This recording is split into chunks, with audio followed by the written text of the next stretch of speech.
Well, hello everyone. Dr. Grover here.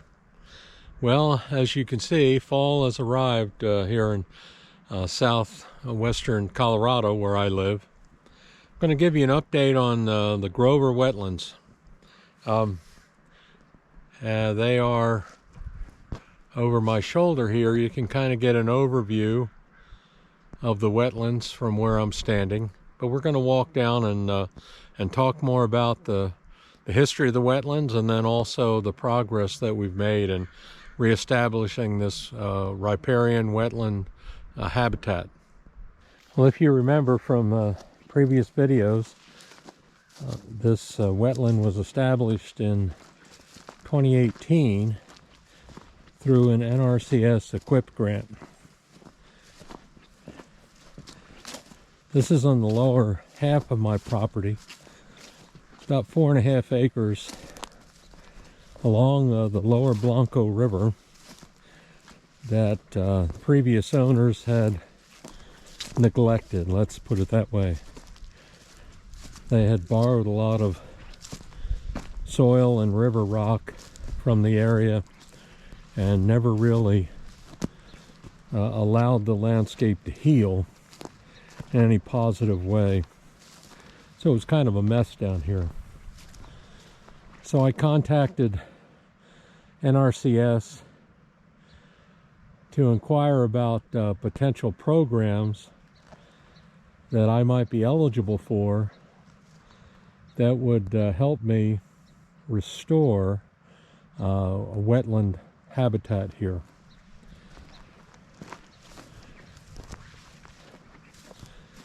Now, although it's early fall, we're having freezing temperatures, hard freezes every night. So soon, this wetland will be completely frozen over. You can see we have a well-established cattail and sedge and rush vegetation along the margins here, which is one of the goals of the restoration project. We're looking here at the northern arm of the wetlands. It loops around. We'll be looking at the southern arm shortly. This covers an area of about 1.5 acres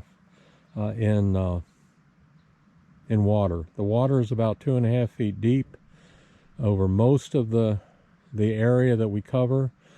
Down at the far end, there are a couple of pools that are about 4.5 feet deep.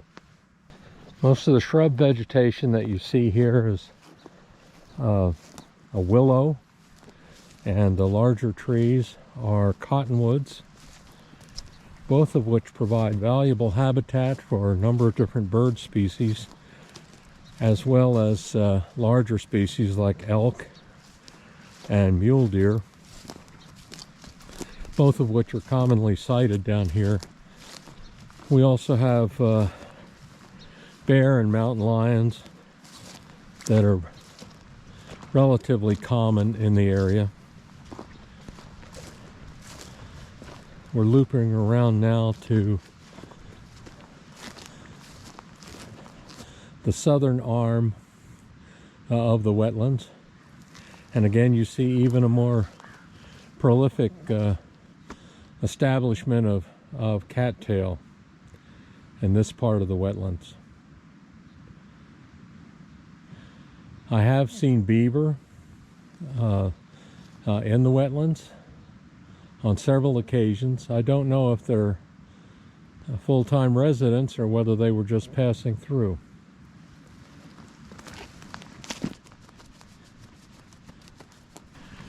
What we're looking at here is the inflow to the wetlands from a 6-inch culvert that runs from this location over to the head gate that we're going to be looking at next.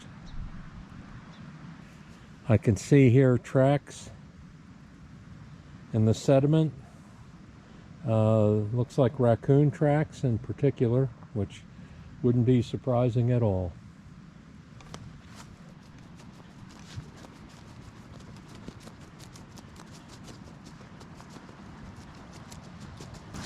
As we come up to the head gate here, you can hear the flow of the Lower Blanco River.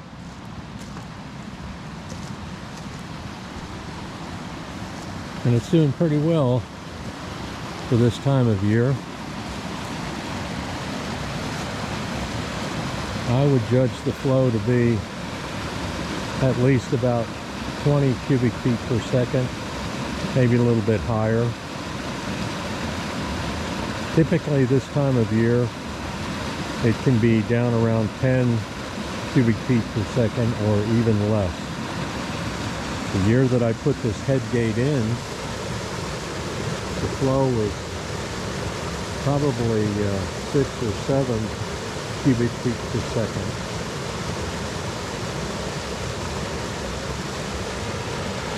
The structure that you see here was put in place in the early 1990s, this rock structure. They have different names based on their shape. J-dams, weirs, and those sorts of things. What they're designed to do is focus the flow of the river to the center of the river and also aerate the water and increase the velocity of water in the stream bed.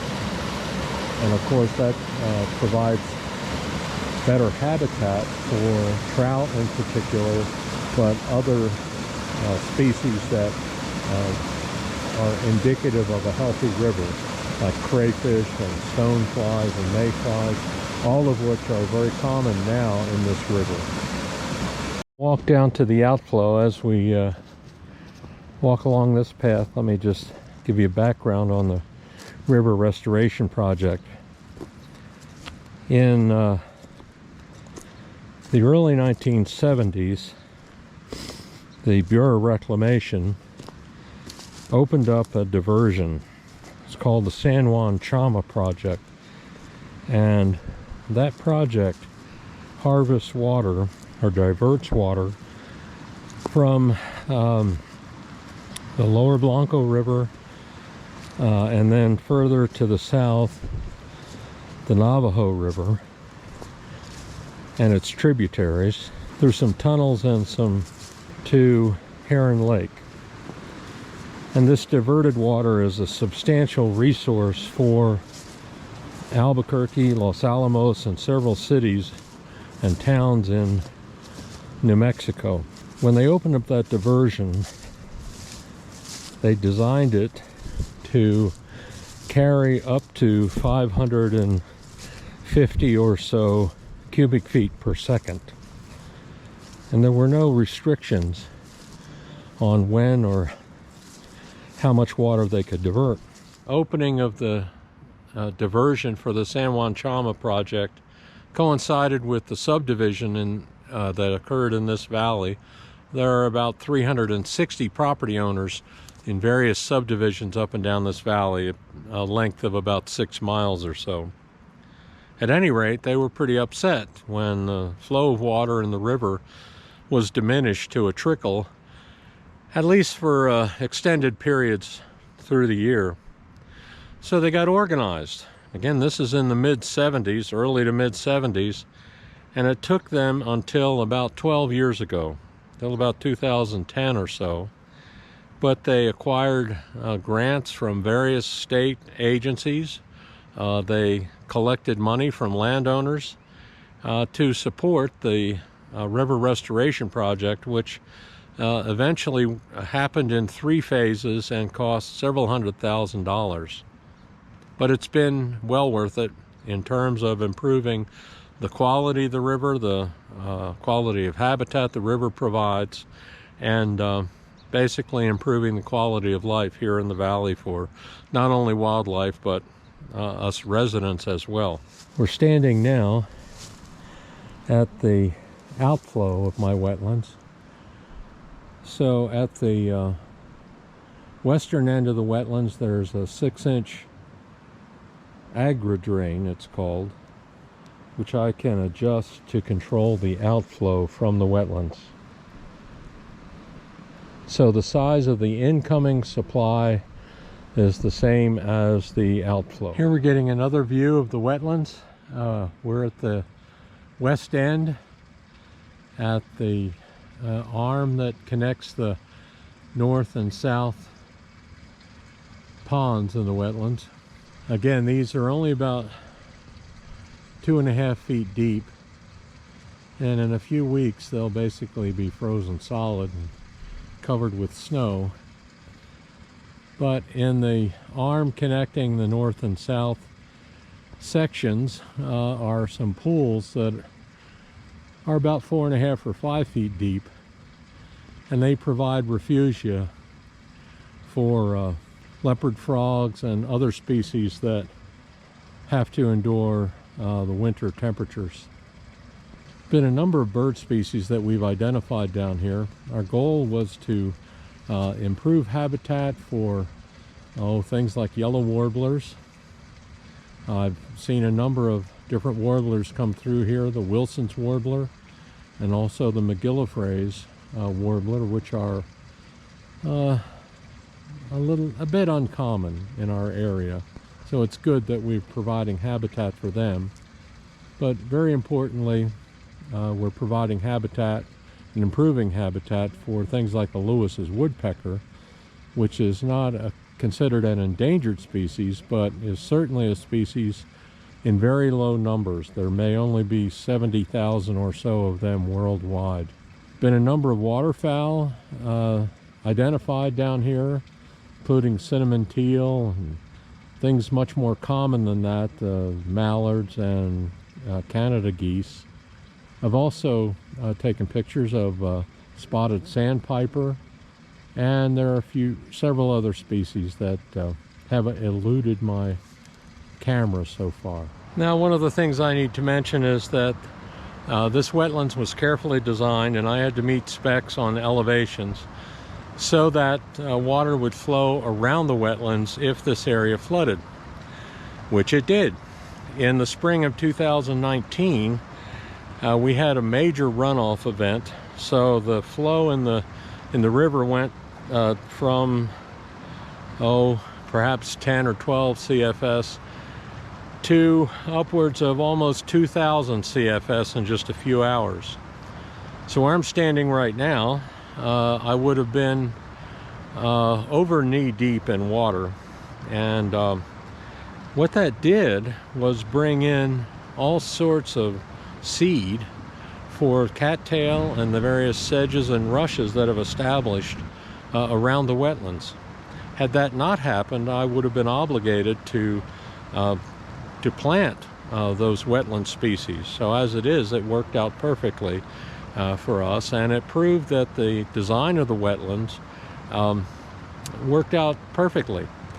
The extra flow of water flowed around the wetlands. It came up to a certain level and then flowed around the berms, and avoiding any major breakdown of the berm around the wetlands. So it worked out perfectly. One of the other sources of funding that I received was from Colorado Parks and Wildlife. They had an inspector come out and look at how this wetland would benefit various species of wildlife. And I think we came up with 5 species that would benefit, including the leopard frog, Lewis's woodpecker, a number of waterfowl species, and also bald eagles and maybe even ospreys. My neighbor and I put in place this osprey nest platform that you see in the distance here.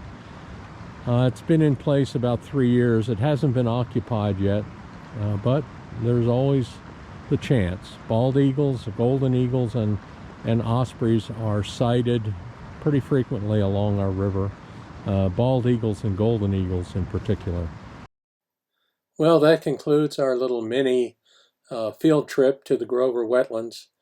I hope you can appreciate how federal agencies and programs can partner with private landowners to improve the quality of important habitat for wildlife and to improve the environment overall.